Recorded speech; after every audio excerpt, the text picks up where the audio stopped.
Então chegamos a este momento. Agora é hora de vocês testarem o que vocês conheceram de história agora na primeira unidade. Fiquem atentos, não pisquem, porque agora começa a revisão da aula 12, a revisão geral para a avaliação nossa da primeira unidade. Vamos lá? Na tela para vocês. Aula 12. Então, nós temos aí revisão. O que nós vamos trabalhar nessa aula? O que nós separamos para a avaliação de vocês?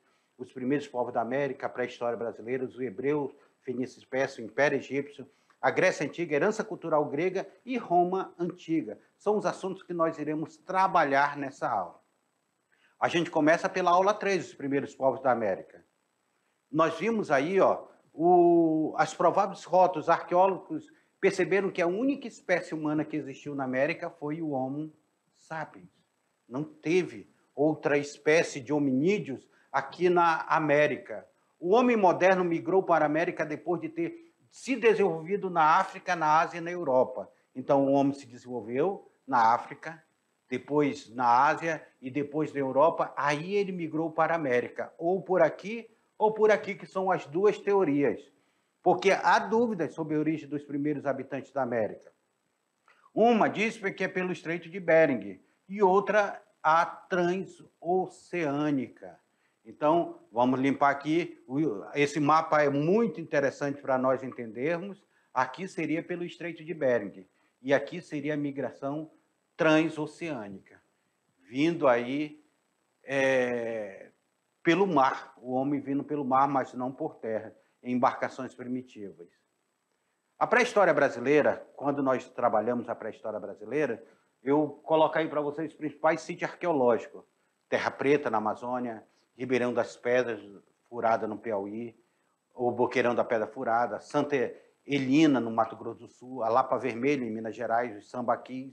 Então, esses são os principais sítios arqueológicos do Brasil. E o principal achado do Brasil foi justamente ela, Luzia, o mais antigo fóssil das Américas. O mais antigo fóssil das Américas foi achada no Brasil, lá na região de Lagoa Santa, em Minas Gerais. É outro principal sítio arqueológico do país. Ali foi encontrado o crânio de Luzia, o mais antigo fóssil humano encontrado nas Américas. Luzia tem em torno de 11.500 anos, além de machado de pedra que foi descoberto lá. Mas Luzia chamou a atenção para uma coisa: os traços negroides, dando ênfase à migração da América não ser só a migração do Estreito de Bering, mas sim ela afirma a migração transoceânica pelos seus traços negroides. A reconstituição aí dela se deu essas características. Agora vamos para a antiguidade lá, vamos sair da pré-história e vamos para a antiguidade. Na antiguidade nós vimos os povos hebreus, fenícios e persas. Como viveram, como eles se desenvolveram, quem eram os hebreus, a gente vem pelos hebreus. Os hebreus é um povo muito conhecido pela Bíblia. Lembra lá quando Abraão sai da terra prometida, sai em busca da terra prometida? Abraão saiu lá do rio Tigres e Eufrates e foi em rumo à terra prometida. Aí depois, outra história muito conhecida dos hebreus é quando Moisés liberta esse povo do cativeiro do Egito. Liberta esse povo do cativeiro do Egito e traz ele de volta à terra prometida. Então nós estamos falando desse povo, um processo de migração. Tá? Aqui é o cerco de Jericó, aqui é as batalhas também que o povo hebreu participou. A migração, nós temos perseguição, fugas, lutas, cativeiro, dispersão, fazem parte da história do povo hebreu, que conseguiram preservar sua cultura, mesmo vivendo espalhado pelo mundo. Esse povo que viveu ao longo da história espalhado pelo mundo. Mas a grande herança desse povo é o monoteísmo, ou seja, a crença em um único Deus. O monoteísmo ficou como herança desse povo para a nossa humanidade. Os 12 filhos de Jacó dão origem às 12 tribos, as chamadas 12 tribos de Judá, não é? Os 12 filhos de Jacó aí vão se dividir dentro dessas 12 tribos, formando o povo hebreu, disperso. Mas esse povo hebreu é que viveu. A religião hebraica, ela deu origem a 3 grandes religiões: ao judaísmo, ao cristianismo e ao islamismo. A vocação marítima comercial dos fenícios. Os fenícios, e essa aula que o professor Lodismar trabalhou com vocês aí, os fenícios eram conhecidos como povos do mar, isso porque eles foram grandes mercadores marítimos e contribuíram para o desenvolvimento da astronomia. Os fenícios navegavam, existe até história que os fenícios vieram à América muito antes dos europeus. Não possuíam terras férteis para a agricultura, sua economia dependia de comércio e da navegação, e de sua religião era politeísta, ou seja, acreditava-se em vários deuses. Sua expansão fez com que grande parte do alfabeto passasse a ser utilizado, sendo a primeira expressão de uso extensivo dessa arte por parte de uma sociedade. O alfabeto fenício aí vai ser disperso. E os persas, gente, meu Deus do céu, os persas fizeram um grande império. Quem assistiu aquele filme Os 300 de Esparta aí, que mostra a luta dos espartanos contra os persas, mas os persas eram um povo muito forte, um povo muito guerreiro. A expansão persa só foi possível graças ao empreendedorismo do imperador que estiveram ao seu poder. Nós temos aí 2 grandes imperadores persas. Este povo dedicou-se muito ao comércio, fazendo dessa atividade sua principal fonte econômica. Os persas eram dualistas e tinham o nome de zoroastrismo e mandeísmo, criado em homenagem a Zoroastro e Zaratustra, os profetas e líder espiritual criador da religião. Então, eles tinham 2 profetas, por isso que eles eram dualistas, eles tinham 2 profetas aí, os persas. Lembra de Xerxes, aí o grande imperador persa, que vai estar em grandes batalhas. Só que eles vão perder. Eles vão perder, sabe para quem? Para os gregos. Eles perdem a batalha para os gregos, os persas. O Império Egípcio. O Egito, gente. O Egito é fabuloso. A civilização egípcia foi uma das mais importantes civilizações que desenvolveu na região do Crescente Fértil. Lembrando que o Crescente Fértil pega desde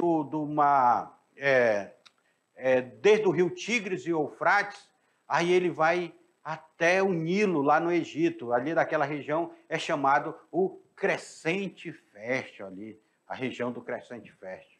Formou-se a partir da mistura de diversos povos, entre eles os amitícios, os semitas e os núbios, que surgiram no período do Paleolítico. Ainda no Paleolítico, na pré-história, surgem esses povos. Aí, por volta de 400 a.C., esses antigos núcleos deram lugar a pequenas unidades políticas, que eram os nomos. E sabe quem governava os nomos? Eram os nomarcas. Não é monarca, tá? É nomarcas mesmo. Não confundam os nomarcas. A importância do Nilo. O rio Nilo é um deus para os egípcios. O filósofo Heródoto, que é o pai da história, ele já dizia que o Egito é uma dádiva do Nilo. Ele já colocava isso daí. O rio Nilo é um importante rio da África. Formou a partir da confluência de 3 rios. Rio Nilo Branco, o Nilo Azul e o rio Atibara. O rio Nilo, só para vocês terem uma ideia, gente, ele corta vários países da África. Ele fica na África, o rio Nilo. Ele já foi considerado o maior rio do mundo. Hoje, tanto em extensão quanto em volume de água, o maior rio do mundo é o rio Amazonas, tá bom? Mas a importância desse rio para o crescimento da consolidação dos egípcios enquanto sociedade imperial. O rio Nilo ele parece pequeno ali onde ele passa, mas ele é o 2º maior rio em extensão do mundo, para vocês terem uma ideia de tão grande que ele é, o rio Nilo. Hieróglifos. Antes de 300 a.C., já usava-se hieróglifos como escrita, ou seja, um dos registros mais antigos da história da civilização. Olha a escrita egípcia, não é a escrita cuneiforme, é a escrita hieróglifa. A escrita cuneiforme vai ser a primeira a aparecer, mas os hieróglifos vão ser uma das escritas mais antigas também. Esse tipo de escrita tem um papel monumental e religioso. Enfeitava túmulos, lápides, paredes de palácio. Quem era que tinha domínio dessa escrita? Apenas os sacerdotes. apenas os membros da nobreza, apenas as pessoas de alto cargos e os escribas conheciam a arte de ler e escrever esses chamados sinais sagrados. Como é o nome dessa escrita? Hieróglifos. Hieróglifos. Tá bom? É o nome dessa escrita dos egípcios. Quando se acha um túmulo, geralmente tem os hieróglifos. E quando abrir o túmulo de Tutancâmon, estava escrito: quem perturbar o descanso do imperador será amaldiçoado. Que é a chamada maldição da múmia. Lembra aí que vários pesquisadores morreram depois? Acredito que tinha uma bactéria lá fatal que afetou muita gente. Mas vamos sair do Egito e vamos para a Grécia. A Grécia Antiga. Como é que se dá essa organização da sociedade grega? A geografia grega, o conceito de grego de beleza, as características, os períodos gregos, e a gente, primeiramente, vê essa organização da sociedade grega. Os gregos, eles vão se organizar entre cidadãos, os eupátridas, mas somente eles possuem direitos políticos de participar. As mulheres poderiam ser cidadãs? Não. As crianças poderiam ser cidadãs? Não. Os metecos, que eram os estrangeiros que habitavam Atenas, podiam ser cidadãos? Não. Os escravos podiam ser cidadãos? Não. Então, só os eupátridas eram cidadãos. Olha aí de onde vem a questão de cidadania. É lá que é criado esses conceitos de cidadania, é criado o conceito de república, é criado o conceito de democracia. Tudo está relacionado à Grécia Antiga, essa herança. Os escravos formavam a grande maioria dessa população ateniense, pois para cada cidadão adulto chegou a existir cerca de 18 escravos. Isso lá na cidade-estado de Atenas. Lembrando, na Grécia Antiga, a sociedade era dividida em cidades-estados. Cada cidade ela tinha sua autonomia jurídica, autonomia econômica, autonomia política, social, cultural. Então, por isso que elas eram cidades-estados. Característica da Grécia que virou como herança para nós: a democracia, a língua, o teatro, com uso de máscaras, a própria ciência grega, muito importante para a nossa sociedade. Os Jogos Olímpicos, até hoje nós temos as Olimpíadas de 4 em 4 anos? Pois é, vem lá da Grécia Antiga. Os Jogos Olímpicos, a arte, a literatura e principalmente a filosofia, que aqui está representado pela pintura no mural chamado Escola de Atenas.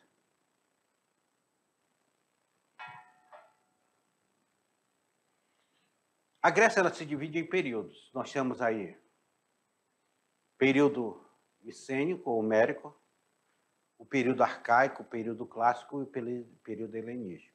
Esse período homérico aqui, do século XV ao século VIII a.C., ele é conhecido pela Ilíada e Odisseia, que foi deixada aí, escrita por Homero. Por isso que é chamado período homérico.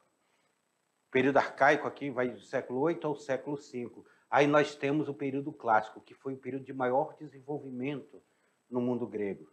É no período clássico que nós temos a principal filosofia. É no período clássico que nós temos o mundo socrático, pós-socrático. Sócrates, Platão, Aristóteles. Nós temos a matemática sendo desenvolvida. Nós temos, nesse momento, um grande desenvolvimento. Aí entramos dentro do período helenístico, muito difundido por Alexandre o Grande, com a Biblioteca de Alexandria, quando construiu a Biblioteca de Alexandria. E esse período helenístico ele vai ser uma junção entre a cultura oriental e a cultura ocidental, a cultura grega. O Império Romano também tem uma característica aí neste momento. Vai formar uma cultura chamada cultura greco-romana. E falando em cultura, a Grécia ela nos deixa uma herança cultural muito forte. Ela nos deixa filosofia. Atenas foi palco do desenvolvimento filosófico durante o período clássico. Sócrates é conhecido como pai da filosofia, mesmo sendo seu precursor, ele estruturou a forma de buscar o conhecimento e fundamentou a filosofia. Nós temos a matemática com Euclides, com Arquimedes. Nós temos a astronomia com Aristarco e com Hiparco. Tudo isso como herança da cultura e da filosofia. E se não bastasse, tem a arte grega. Os gregos eram excelentes escultores, retratavam o corpo humano em perfeição. Criaram um anfiteatro que não precisa de alto-falante no anfiteatro ao ar livre ali fazendo teatro. Uma das formas de se estudar a arte grega é por meio dos formatos de suas colunas, que definem o estilo de cada uma delas. As colunas, essas colunas aqui, definem o estilo grego. E a Roma? Qual a importância de Roma para a nossa sociedade? Uma das últimas aulas que nós estudamos foi sobre essa organização dessa sociedade romana. Nós vimos que Roma ela surge a partir das tribos italiotas, sabinos e os latinos, que se instalaram ali na região do Lácio, na Península Itálica. Roma foi fundada em 753 a.C. por 3 povos que se encontravam nessa época, que eram os italiotas, os gregos e os etruscos. Tá? Não tem esse S aqui não, etruscos. Então, eram esses 3 povos que se encontravam lá nessa época, nessa Roma antiga. Foram os etruscos que instituíram a primeira forma de governo, a monarquia. Por isso que os etruscos eles vão dominar esse período monárquico. A divisão social da monarquia, ela se dava entre o patrício, tinha o cliente e tinha o plebeu. Mas era basicamente entre patrícios e plebeus. E para trabalhar para eles, tinham os escravos. O escravo, nós já vimos que vai ser a base da economia romana. As leis romanas também elas estão muito presentes no cotidiano. Até hoje, as escolas de direito, elas estudam as leis romanas, que começa com o colégio dos 10 magistrados, que é os decêmviros, que vão ser encarregados em codificar essas leis romanas.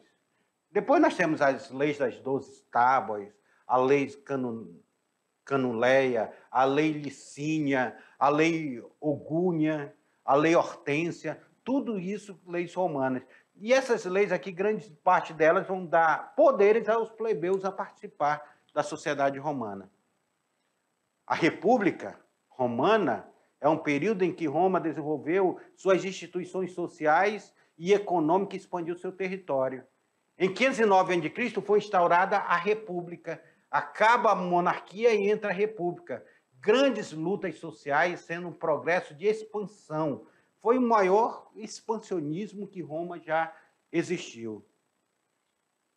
Com a revolta do Monte Sagrado, a plebe passou a ter direito ao tribuno de plebe, o qual tinha um poder de veto sobre as ações. E o império. E, por fim, nós vimos o Império Romano. O império que é considerado a maior civilização da história ocidental, tá? Durou 5 séculos no Ocidente. Começa em 27 a.C. e terminou em 476, quando Odoacro, lembra que Odoacro derrubou o Império Romano? O Império Romano começou com Otaviano Augusto e vai terminar lá com Constantino, na frente, com Constantino do século XVI. Só que todo o Império Romano, só que o Império Romano do Ocidente termina em 476 depois de Cristo. O Império sucedeu à República Romana. Roma, que era cidade-estado, passou a ser governada pelo imperador. O Império Romano foi tão grande que tinha o Império Romano do Ocidente e o Império Romano do Oriente. E aí foi a nossa revisão rápida para vocês fazerem a avaliação de vocês. Faça a avaliação de vocês e boa prova. Qualquer